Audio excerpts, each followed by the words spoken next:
إن الحمد لله نحمده ونستعينه ونستغفره ونتوب إليه. أشهد أن لا إله إلا الله وحده لا شريك له، وأشهد أن محمدا عبده ورسوله.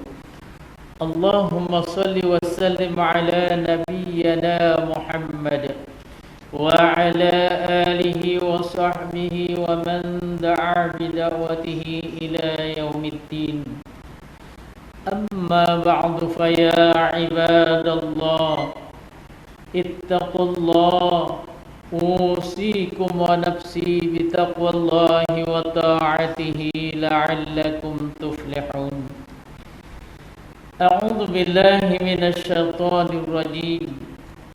ولقد جئناهم بكتاب فصلناه على علم هدى ورحمة لقوم يؤمنون.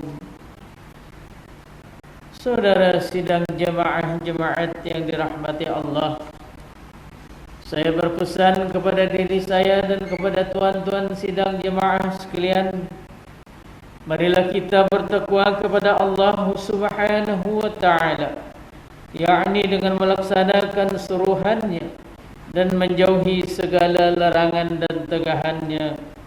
Semoga kehidupan kita dilimpahi keberkatan dan kerahmatan. Mimbar pada hari Jumaat yang mulia ini mengajak sidang jemaah sekalian untuk menghayati bicara mimbar yang bertajuk Al-Quran Petunjuk Sepanjang Zaman. Saudara sidang jemaah-jemaat yang dirahmati Allah, bulan Ramadan adalah bulan yang sinonim dengan Al-Quran. Pada bulan ini Al-Quran diturunkan oleh Allah Subhanahu wa taala kepada Nabi Muhammad sallallahu alaihi wasallam sebagai panduan utama dalam memenuhi dan melengkapi kehidupan manusia.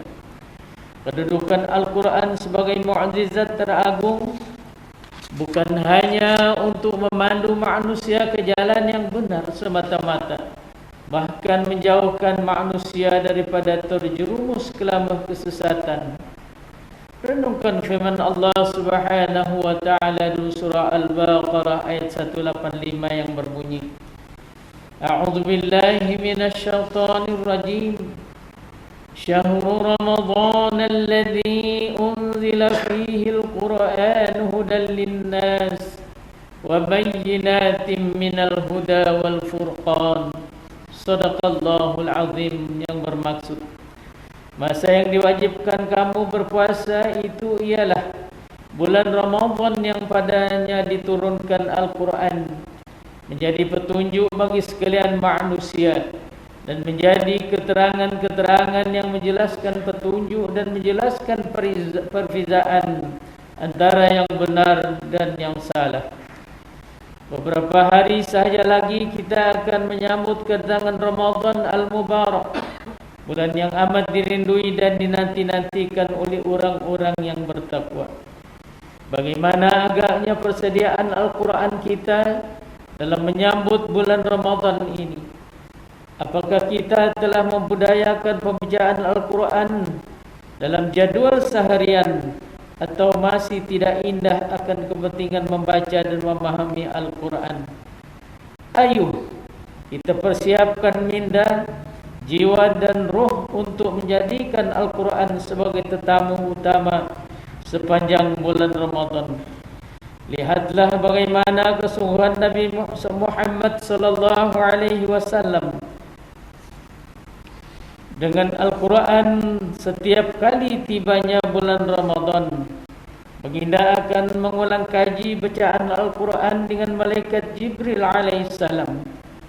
Justru persiapkanlah diri kita sebelum memasuki gerbang Ramadan dengan sebaik-baiknya, supaya kita dapat mendekatkan diri dengan Al-Quran secara optimum.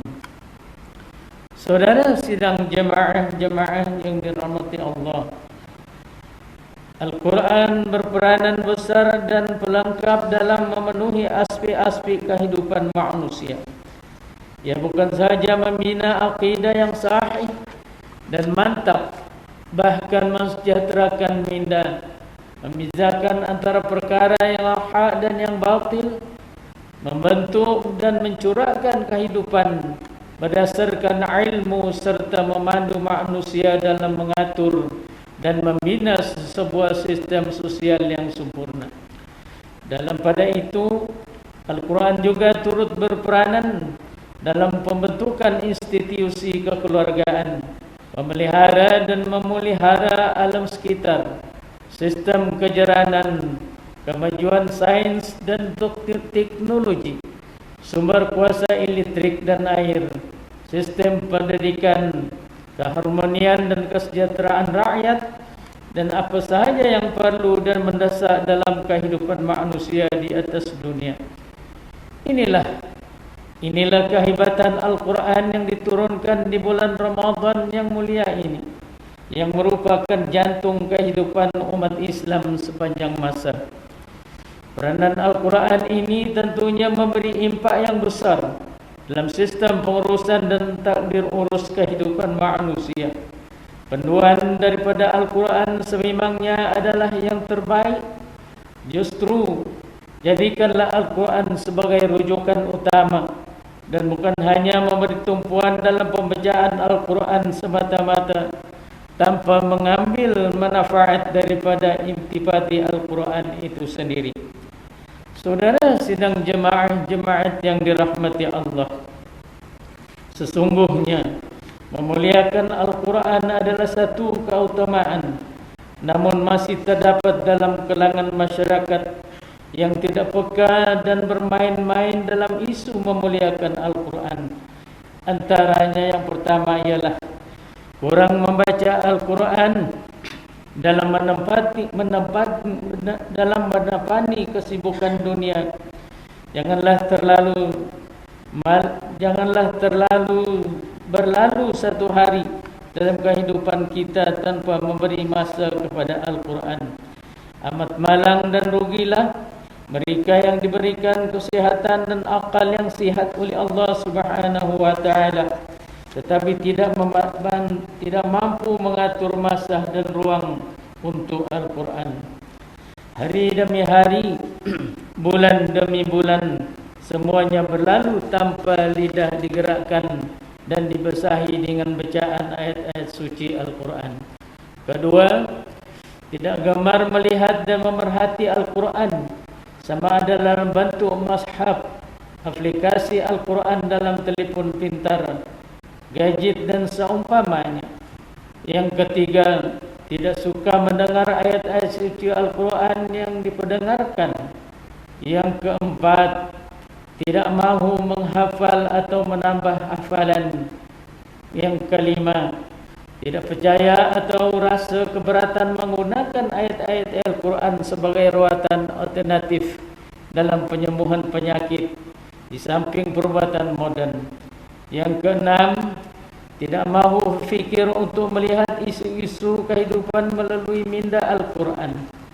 Al-Quran hanya dijadikan sebagai rawatan jiwa dan bukan cara fikir serta tadabbur.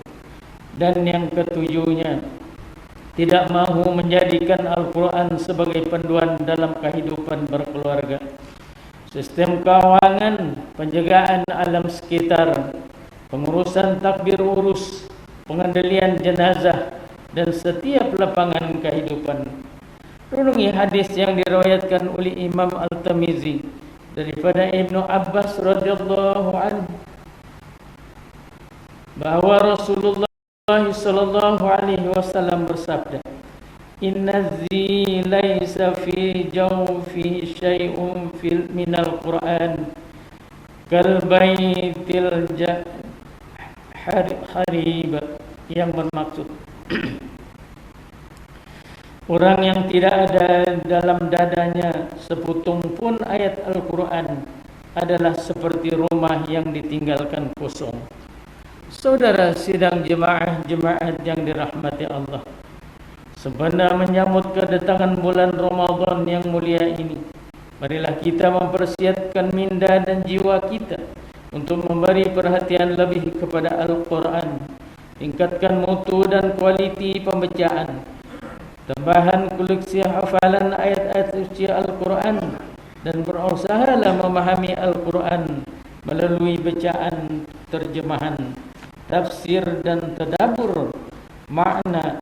Carilah guru-guru Al-Quran yang mursyid dalam membantu kita memahami makna sebenar ayat-ayat Al-Quran. Dalam pada itu, marilah kita berusaha menggunakan ruang dan peluang sebaik-baiknya pada bulan Ramadan nanti untuk bermuhasabah kembali hubungan dengan kita dengan Al-Quran.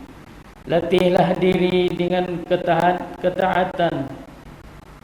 Latihlah diri dengan ketahanan dan keterjaan untuk hidup dalam gelombang Al-Quran dengan membuat persiapan menyusun aktiviti Al-Quran. Dan tempoh pandemik COVID-19 yang masih belum berakhir ini, kita seharusnya menjadikan pembacaan Al-Quran sebagai rutin harian bersama keluarga secara fizikal atau maya. Semoga Al-Quran akan sentiasa tersemat dalam hati dan sanubari kita sekeluarga, bukan sahaja pada bulan Ramadan, bahkan di sepanjang kehidupan kita. Mengakhiri khutbah pada hari ini, renungkan firman Allah Subhanahu wa taala surah Al-Isra ayat 9 yang berbunyi, A'udzubillahi minasyaitonir rajim. Inna hadzal Qur'ana yahdi lillati hiya aqwam wa yubashshirul mu'minina alladhina ya'maluna as-solihat anna lahum ajran kabira. Sadaqallahul azim, yang bermaksud sesungguhnya Al-Quran ini memberi petunjuk ke jalan yang amat betul, yakni agama Islam, dan memberi berita yang menggembirakan orang-orang yang beriman, yang mengerjakan amal-amal salih, bahawa mereka beruli pahala yang besar. Barakallahu li wa lakum bil Qur'anil azim, wa nafa'ani wa iyyakum bima fihi minal ayati wa zikril hakim. وتقبل مني ومنكم تلاوته إنه هو السميع العليم. أقول قولي هذا وأستغفر الله العظيم لي ولكم ولسائر المسلمين والمسلمات والمؤمنين والمؤمنات الأحياء منهم والأموات فاستغفروه إنه هو الغفور الرحيم.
Alhamdulillahi Rabbil Alamin.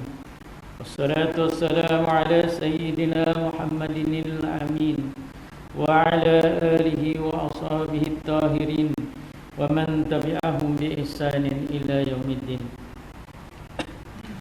Asyhadu an la ilaha illallah wahdahu la syarika lah, wa asyhadu anna Sayyidina Muhammadan abduhu wa rasuluh. أما بعد فيا عباد الله اتقوا الله حق تقاته واعلموا أن الله أمركم بأمر عظيم أمركم بالصلاة والتسليم على نبيه الكريم، فقال الله تعالى: إن الله وملائكته يصلون على النبي يا أيها الذين آمنوا صلوا عليه وسلموا تسليما.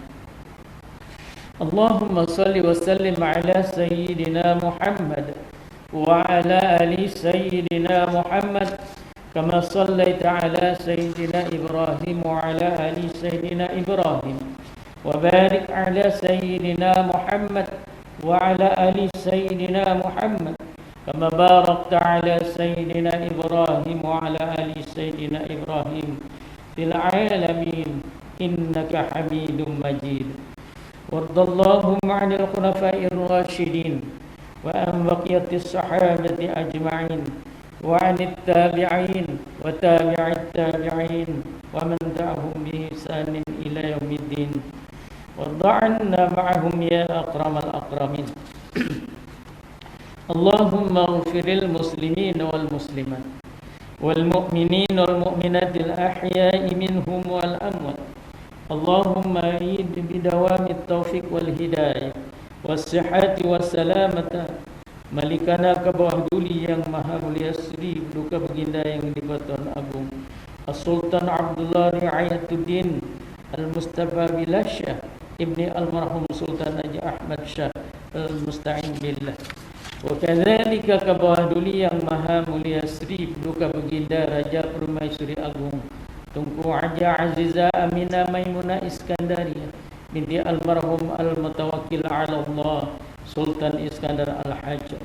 Allahumma ij'al baladana Malaysia aminan mutmainnah sagha'an ra'akhan dar adli wa iman wa amni wa aman wa sa'ira biladil muslimin. Allahumma a'izzal islam wal muslimin wa damir a'da'aka a'da'ad-din wansur man nasara din wahzul man khazalal muslimin wa a'li kalimatika ila yaumiddin. Allahumma inna na'udzubika minal barashi wal junun wal juzami wa min sayyi'il asqam.